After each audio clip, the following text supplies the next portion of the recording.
ठेकेदार, गांव में रोड का काम बिल्कुल धीरे धीरे चलना चाहिए।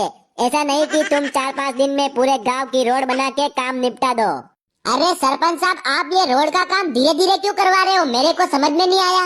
अरे ठेकेदार, अभी चुनाव आड़े 4-5 महीने पड़े हैं। अपने को रोड का काम 2 महीने तक चलाना है, ताकि लोगों को लगे कि सरपंच गांव में विकास का काम जोरों शोरों से करा रहा है। ठीक है सरपंच साहब, मैं आपकी स्कीम को समझ गया हूँ। आप तो बस पेमेंट टाइम से टाइम करवाते रहना। एक बात मेरी और याद रखना ठेकेदार, रोड एकदम 3rd क्लास बनानी है। इस गांव की जनता का कोई भरोसा नहीं है।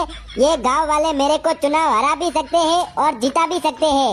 ठेकेदार, तुम्हें टीकाराम जी सरपंच साहब की बात अच्छे से समझ में आ रही है?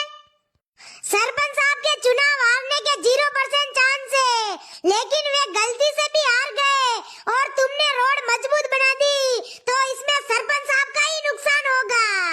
जैसा आप आदेश करोगे वैसे बना देंगे हुक्म।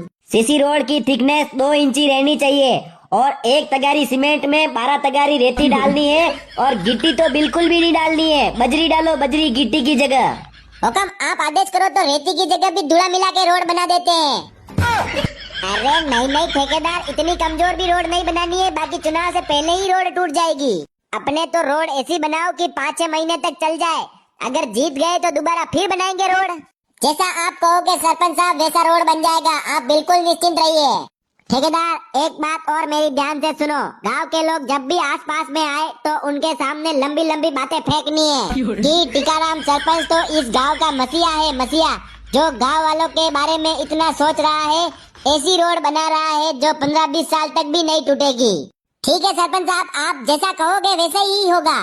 इस गांव में इधर की उधर करने वाले बहुत है, किसी को भनक भी नहीं लगनी चाहिए कि ऐसा सरपंच साहब ने बोला है। ठीक है, आप तो विश्वास रखिए, बिल्कुल साइलेंट काम होगा। ओके ठेकेदार, मिलते हैं फिर कल।